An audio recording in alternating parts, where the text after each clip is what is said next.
So, I'm back. So this is 2020. It seems like so many things were supposed to happen by 2020. And not just in my personal life, but like on the world global scale. Like, weren't we supposed to have flying cars and communication with aliens? Which I'm not so sure that hasn't already happened. And I'll explain that later. And just maybe even in personal life, like, wasn't I supposed to have owned beach property by now? And, I don't know. It just seems like 2020, just the sound 2020, and not talking about the news show, but just the year. It seems like so many things were supposed to have occurred by then. But when I look back, before we left 2019, I did do a kind of a recap, and I have accomplished a lot of things. So I'm not here, playing the smallest violin and complaining at all. Just the sound 2020 sounds so magnificent that so many things were supposed to have occurred. But in actuality, a lot of things have. For one, my podcast, YouTube channel is consistently growing.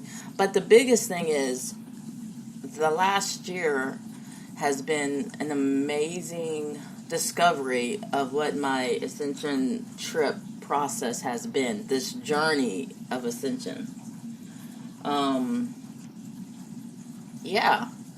So that's kind of why I wanted to kind of change the flow of my podcast, where last year I was really focusing on relationship issues, divine counterparts, and things of that sort, which was the space that I was in at that time. But moving forward, even though that element will still be there because the relationships were the catalyst to my awakening, but there's so much more to it. And a lot of it is comical. A lot of it you'll be able to relate to. And some of it you'll be like, what is she talking about? But I wanted to start this new year with a different flow to the podcast. Yes, I'll still be talking about lessons learned through relationships, through interaction, not just intimate partner, but relationships and connections, period. But some of the other things that happen when you're on this awakening journey, that's slightly confusing, sometimes alarming, but when you look back at it, most of the time comical. The name of the podcast I chose was, there's no way I could have signed up for this, right? Because that's what we're told, you pick your parents, you pick your situation, you have these soul contracts with individuals, and you legit sign up for the life that you live to learn the lessons that you want to learn. But as I look back, as I sit here and kind of recap, I'm like, really? Could I have really signed up for this? I don't know. Like, I have some doubts. Case in point, my historical trends when it comes to relationships have not been the best. Have not been the stuff that you write fairy tales about. Unless it's somehow drenched in drama, comedy, and despair. All jokes aside. But honestly, a lot of what I've learned through the awaken process has been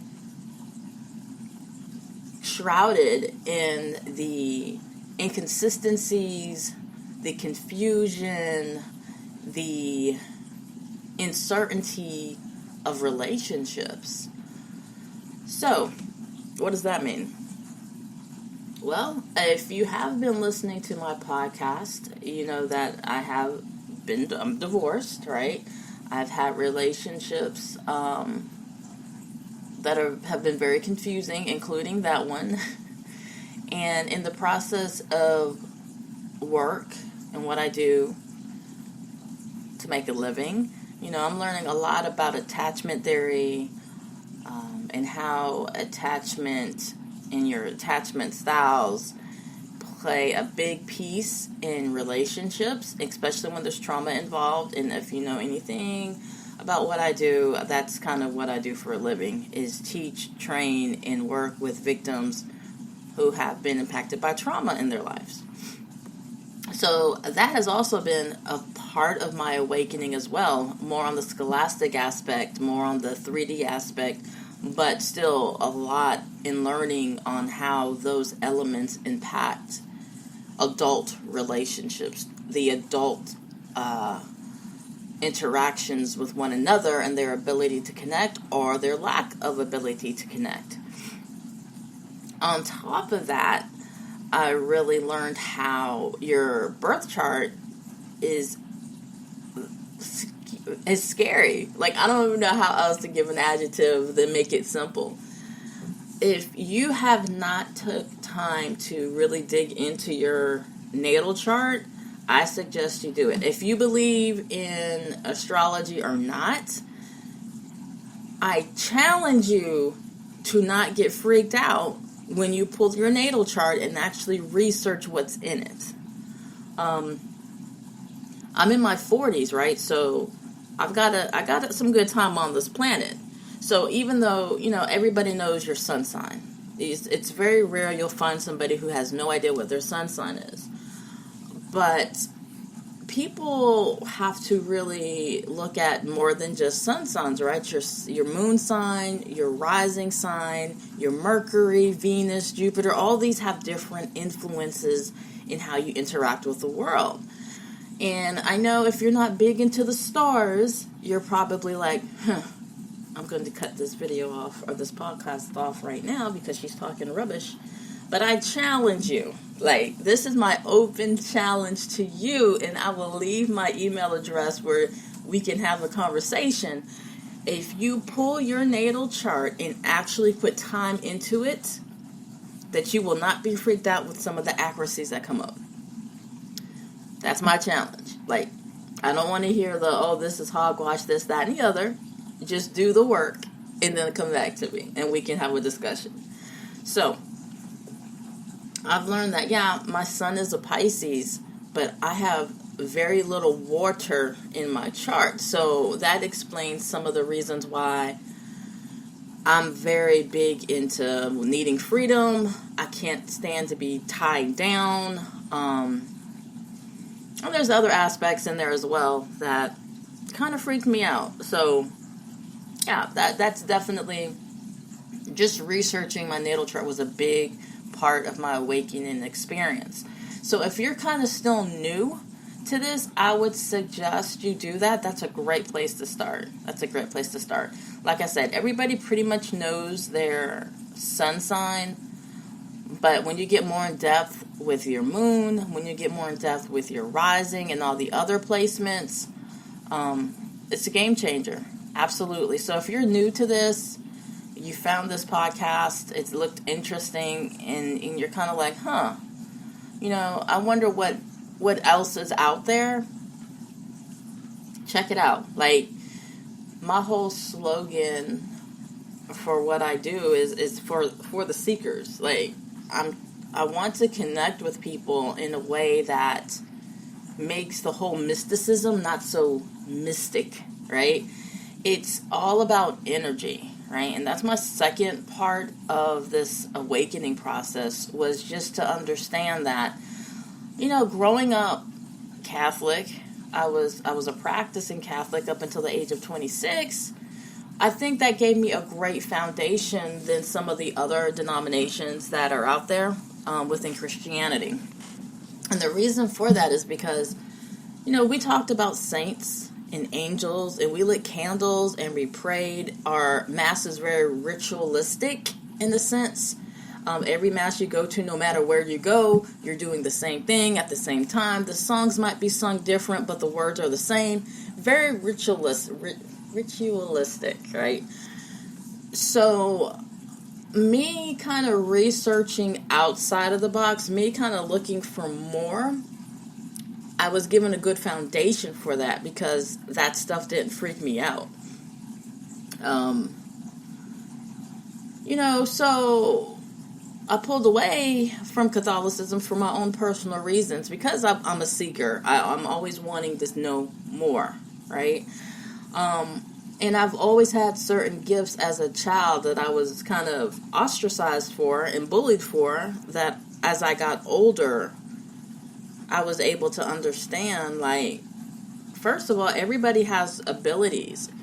You use a very limited amount of your brain in everyday life. However, everybody has everybody has additional abilities and gifts.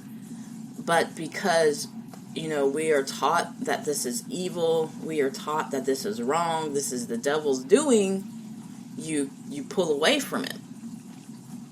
So, I'm just going to give a pause moment here, because if you do think that, then what I'm about to say is going to piss you off. So, if you want to cut off the podcast now, I'll wait. Okay.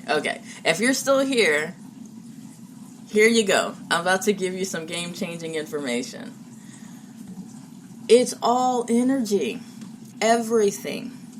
Every single thing on this planet and beyond is energy. There's nothing evil or necessarily good. It's all vibration. High vibration, low vibration. Light vibration, dense vibration. It's all energy. So yeah, example.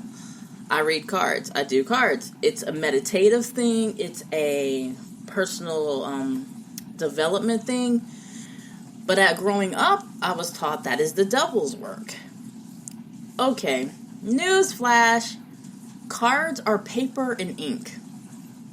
That's it. The same piece of paper that you write down your shopping list on, the same ink that comes out of the pen, that's what the cards are. That's it. What makes it whatever you want it to be is the intention of the person using it. So I'm not going to sit here and say there aren't people who have negative or low vibe intentions. Yeah, they're out there, just like we have people who have high vibe and positive intentions, because we have to have balance, right? With one, there is the other. It's the other side of the coin. But the actual tool is just a tool. Like a hammer is not necessarily good or bad. And I'm using this as an example because in your life, in your process of this whole awakening process or ascension process, you're going to interact with people who are going to assist you on your path, in your journey. Some will last for a long period of time. Some will just come in just to give you something to help you along your journey, and then you keep moving, right? So somebody, one of mine, I'll call him, he was kind of a guide, a map guide, I guess. Our connection didn't last long, not romantic, just educational, in reference to those type of tools. And his example was a hammer. A hammer is a tool, right? A hammer can be used to build houses, to offer shelter for people who are homeless. Yet, a hammer can also be used to cause damage and pain if used incorrectly. And but it's a tool, and that's kind of how I was able to say, you know what, it's okay that I have an interest in these cards, because it's a tool, and the way I choose to use them is for self-improvement of self and others, right? And there's a lot of psychology behind the cards, into your subconscious. It's kind of like a backdoor hack to the subconscious mind, similar to hypnosis. And that's something else I do, is hypnotherapy. Again, there's nothing evil about hypnotherapy. But growing up, you will hear people say, that's not right, that's evil. All these things are tools to tap into your subconsciousness that your ego works to protect. So let's talk about ego a little bit. So that's kind of like the guard at the gates is the ego. anything that appears to cause any change, anything that appears to cause that could be painful moving forward, or you've been taught and you've been trained up to think is evil, the ego is going to do everything possible to protect you. That's what the ego is here for. And I'm not going to go deep into, because I don't want this to be my output for psych class, but that's what its goal is, to protect you. So it's not necessarily a bad thing, but it can be a hindrance. But once I was able to kind of soften the ego a little bit, and I'm still a work in progress, but I was able to say, okay, you know what, this is okay. This is okay. So, and then it's like meditation as well, where you'll hear people say meditation, even yoga is evil. There's nothing evil about these things. They're tools. When you're going to get into what is high vibe, positive, low vibe, negative, you're looking at the intention of the person, the intention of the energetic frequency that is using the tool, right? So, I'm just going to leave that at that. I'm not going to use this whole podcast for that conversation. That's for another day. So, if you're new to this awakening journey, welcome. I hope that my podcast going forward and the podcast previously have been helpful. And like I said earlier, the podcast previously were more focused on relationships, and that's because I did a lot of growth through relationships. Yeah, and I'm still growing through those relationships. So there'll be definitely more podcasts as it relates to those specific relationships. And hopefully there'll be other ones where the experience is a much happier one. But like I tell everybody, change and growth usually comes from spaces where it's uncomfortable. Because if you're comfortable, why is there a reason to change, right? Change comes when staying where you're at is more uncomfortable than the fear of making a change. Okay, so I'm going to repeat that again. Change comes when the pain of staying where you're at is more uncomfortable than the fear of actually making that change. And that's where I was placed multiple times in the past few years. So I'm happy to say there's been a lot of growth, but there's still places and areas that I'm learning. Some of them are pretty depressing, but a crap load of them are freaking hilarious. And of course, going through it, it's not hilarious, but once you're on the other side, it is. So this podcast will kind of be little segments into my world on this awakening process. And I'm also going to be pulling other people in who are currently on the journey in different areas and different parts, how they're getting through it. Because let me tell you, it's not pretty. So if anybody sits there and says, oh, spiritual awakening, it's amazing. It's not. You're unlearning everything that you've been taught pretty much. A lot of times, not a lot of times, every time. You're going to lose connections. When you start to vibrate at different frequency levels, people who can't match that will start to fade off, and you won't have that connection anymore. A lot of times it's because they can't understand you anymore. You talk in languages that makes no sense to them, or they're not ready to be a part of that journey. Do they stay gone forever? Some of them do. But some of them might come back when they're ready to participate on the same path, right? And you kind of just have to trust the process. But what I will say is, even though it has been uncomfortable, even though I have lost friendships over it, even though, some of the things that I do, especially in the place that I live, might not be the most accepting. People might not be more so accepting of it. But it has supported my growth in major ways. It supported and improved my life in major ways. So I guess for the sake of, not freaking people out or scaring people, but just to kind of look at it on very basic terms. There's nothing necessarily that's good or evil. It's all a part of the same spectrum. It's all a part of the same continuum here. Just one's on one side, one's on the other, right? You can't be all good and be balanced. You can't be all negative and be balanced. There has to be balance in life. And we'll get more deep down into it. Like I learned that everybody has masculine and feminine energies, regardless of what your biological gender is. And last year, probably, maybe a couple years now, I learned that my masculine energy was much more present than my feminine energy in how I interact. And some might say, to a point, in some aspects, it still is. What I would say to that, though, is certain circumstances in your life cause certain energies to take the front, right? If I'm not feeling protected, if I feel that I have to make things happen, if I have to be the go-getter, this, that, and the other, of course, because those are all masculinity, those are all masculine energies, that part of my frequency is going to step forward. But it runs into issues if you're in a relationship with somebody who is the masculine and you guys are going to bump heads.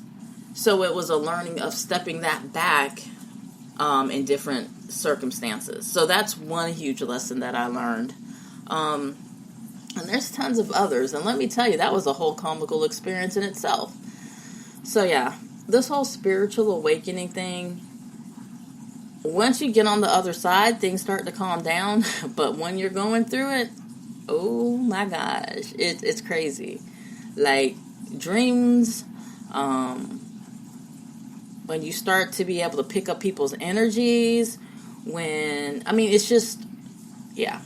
So that's what the podcast is going to be moving forward with. So again, it's just kind of opening more up about this awakening process, the lessons that I have learned through it, but also the lessons that others have learned through this process, in hopes that something that you might hear could be of assistance through yours, and maybe you can help other people through it, because the earth in itself, the frequency of the planet, yes, it has its own frequency, is increasing. And as this continues to increase, and what I'm talking is science right now, as it continues to increase, more people are going to be increasing theirs as well and opening their eyes up to this, all right, and starting this whole process.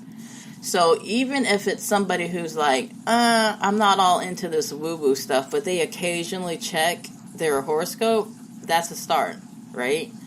That's telling you that, okay, sooner or later they're going to want more. And that's where you come in. That's where I come in. That's where the people who are here to assist the seekers come in. And everybody does have, their own purpose on this planet. And we'll talk about that a little bit more as well.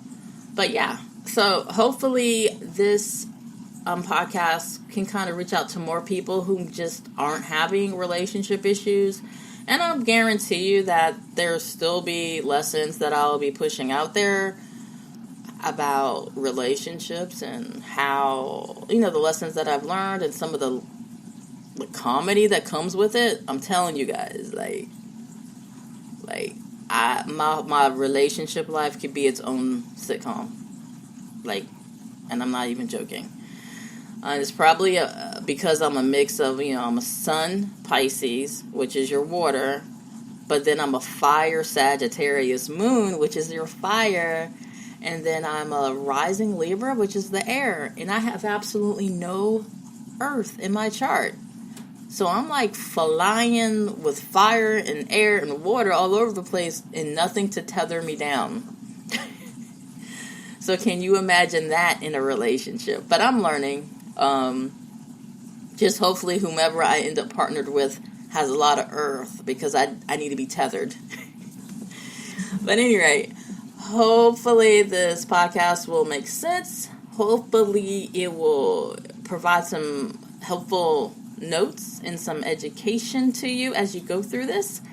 And even if it's not myself who provides it, some of the guests that I have on here will be able to provide some insight as well. So, thanks for listening this far, and I look forward to connecting with you guys on other installments. All right, bye.